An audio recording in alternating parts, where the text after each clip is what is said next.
L'histoire de Sunshine et de son frère. Comme le fils du Chan voyageait comme auparavant, chargé de Saidi, Saidi lui demanda comme autrefois qui devait raconter une histoire. Mais le fils du Chan secoua la tête sans dire un mot, et Saidi commença ainsi. Il y a bien des années, Gushanachang régnait sur une certaine terre heureuse. Ce Chan avait une femme et un fils, nommé Sunshine, Narani Garal. À la mort de sa première femme, le Chan en épousa une seconde. Et d'elle il eut également un fils, et le nom de son deuxième fils était Moonshine, et c'est Sarani Garal. Et quand ces deux fils furent grands, la femme des Chan pensa, tant que Sunshine, le frère aîné, vivra, Moonshine, le plus jeune, ne sera jamais Chan sur cette terre. Quelque temps après, la femme du Chan tomba malade et se tourna sur son lit à cause de l'agonie apparente qu'elle endurait. Et le Chan lui demanda, « Que peut-on faire pour vous, mon noble époux ?» À ces mots, la femme du Chan répondit, « Même à l'époque où j'habitais avec mes parents, j'étais sujette à cette maladie. Mais maintenant, c'est devenu insupportable. Je ne connais, en effet, qu'une seule façon de l'enlever. Et cette voie est si impraticable, qu'il ne me reste plus qu'à mourir. » Sur ce, le Chan parla. « Dis-moi ce moyen d'aide, et même si cela me coûte la moitié de mon royaume, tu l'auras. Dis-moi ce dont tu as besoin. » Ainsi parla-t-il, et sa femme répondit par les mots suivants. « Si le cœur de l'un des fils du Chan était rôti dans la graisse du Gunsa, une bête. Mais tu ne sacrifieras bien sûr pas Sunshine à cette fin. Et j'ai moi-même porté Moonshine, je ne consommerai pas son cœur. De sorte qu'il ne me reste plus qu'à mourir. » Le Chan répondit, « Il est certain que Sunshine est mon fils et qu'il me est indescriptiblement cher. Mais pour ne pas te perdre, je le livrerai demain aux Jargachi, les serviteurs de la justice. » Moonshine entendit ces paroles et se précipita vers son frère et lui dit, « Demain, ils te tueront. » Après avoir raconté toutes les circonstances, le frère répondit, « Puisqu'il en est ainsi, restez à la maison, honorant votre père et votre mère. L'heure de ma fuite est venue. » Alors Moonshine dit avec un cœur troublé, « Seul, je ne resterai pas, mais je te suivrai partout où tu iras. » Comme le lendemain était fixé pour le meurtre, les deux frères prirent un sac de balles de gâteau sur l'autel, sortirent la nuit, car c'était la nuit de pleine lune, du palais, et voyagèrent jour et nuit. À travers le pays montagneux, jusqu'à ce qu'ils arrivèrent enfin au cours d'une rivière asséchée. Parce que leur nourriture était épuisée et que la rivière ne fournissait plus d'eau, Moonshine tomba à terre complètement épuisé. Alors le frère aîné dit, plein d'affliction, « J'irai chercher de l'eau. Mais veillez un instant jusqu'à ce que je descende des hauts lieux. » Après quelques vaines tentatives, Sunshine revint et découvrit que son frère avait quitté cette vie. Après avoir recouvert avec beaucoup de tendresse le corps de son frère de pierre, il parcourut de hautes montagnes, puis arriva à l'entrée d'une grotte. Dans la grotte était assis un vieil archi. « D'où viens-tu » demanda le vieil homme. « Ton visage témoigne d'une profonde affliction. » Et quand le jeune homme eut raconté tout ce qui s'était passé, le vieil homme, emportant avec lui le moyen de réveiller les morts, alla avec le jeune dans la tombe et rappela Moonshine à la vie. « Veux-tu être pour moi des fils ?» Ainsi parla le vieil homme, et les deux jeunes hommes devinrent comme des fils pour lui. Non loin de cet endroit régnait un puissant Chan d'une puissance effrayante. Et le temps approchait dans ce pays où les champs seraient arrosés, Mais les crocodiles l'en empêchèrent.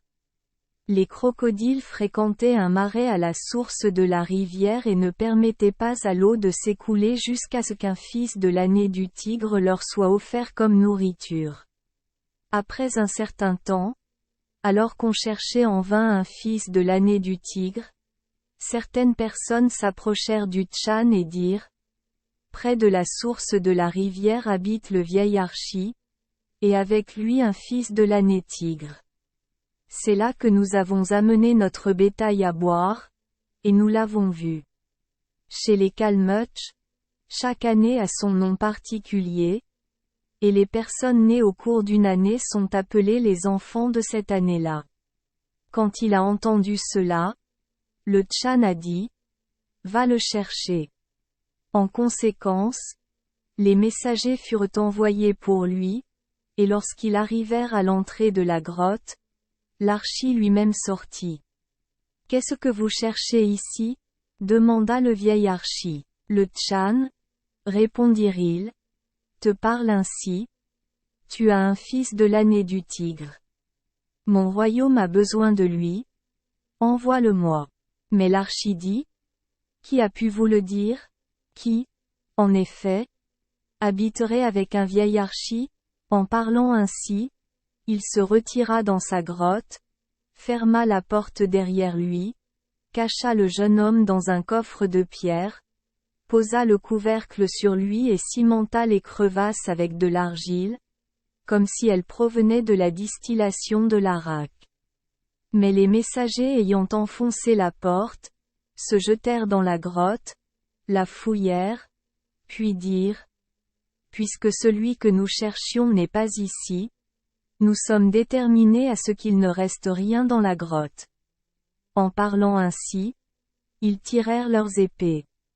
Et le jeune homme dit: par crainte pour les Archis, ne fais pas de mal à mon père. Je suis là. Et quand le jeune fut sorti, les messagers l'emmenèrent avec eux. Mais ils laissèrent derrière eux les Archis, pleurant et attristés. Lorsque le jeune homme entra dans le palais du Tchan, la fille du Tchan le vit et l'aimait, et elle lui entoura le cou de ses bras. Mais les serviteurs s'adressèrent au Tchan en disant: aujourd'hui est le jour fixé pour le lancement du fils de l'année du tigre dans les eaux.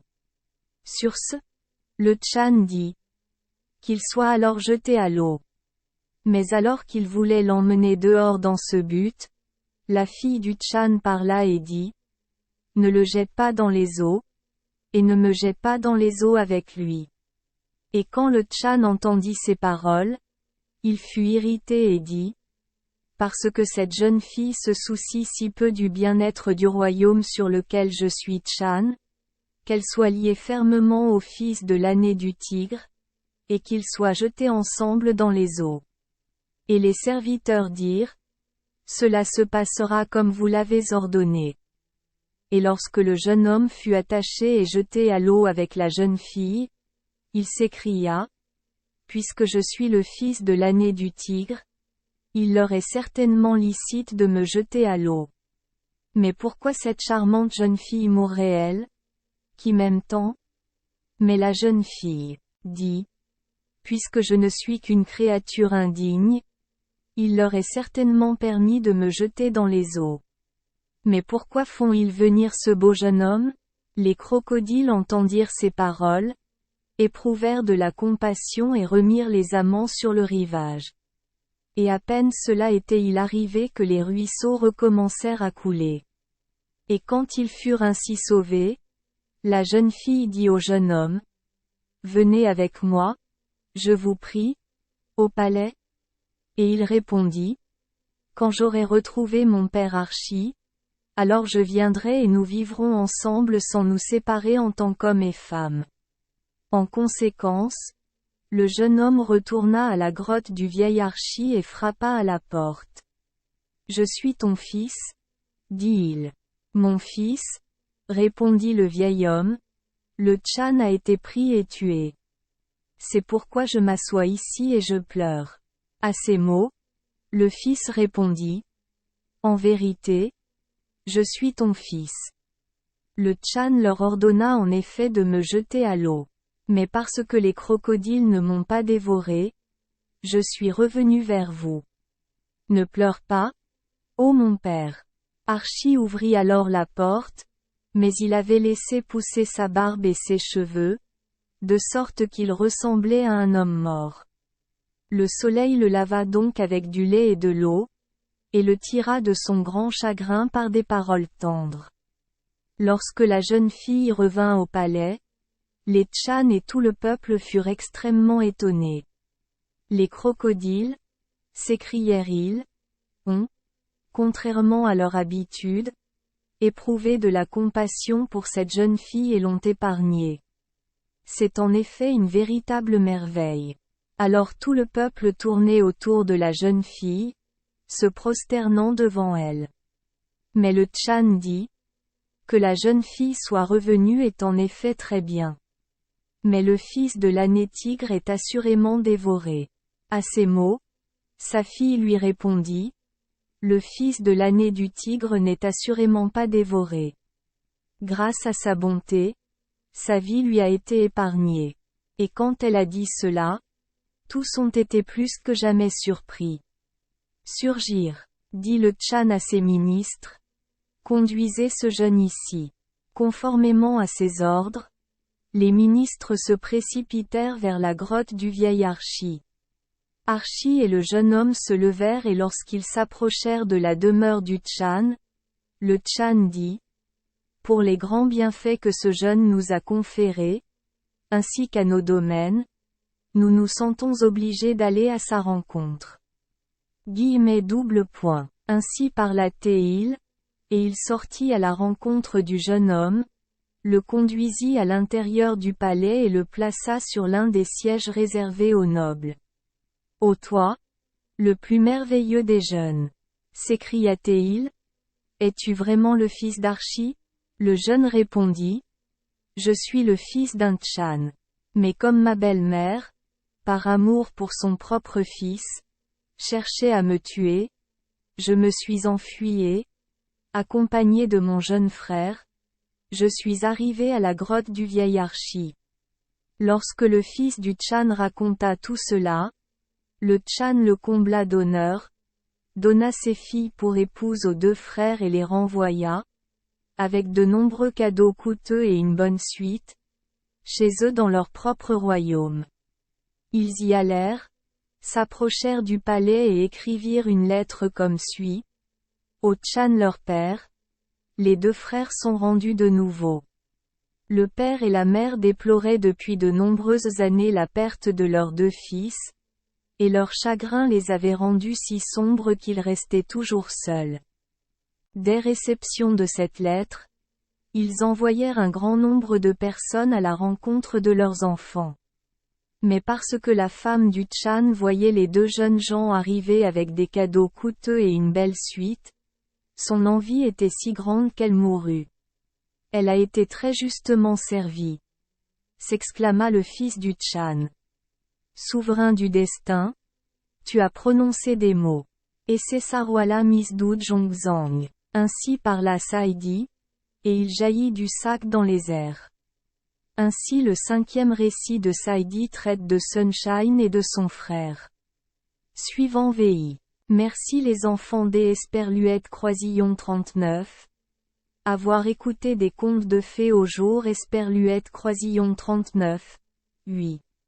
Espérons que les histoires apporteront aux enfants des moments heureux et significatifs. Si vous aimez notre chaîne, veuillez appuyer sur le bouton S Esperluette Croisillon 39. Abonner, pour ne manquer aucune histoire intéressante. Je vous souhaite une bonne nuit de sommeil et de beaux rêves.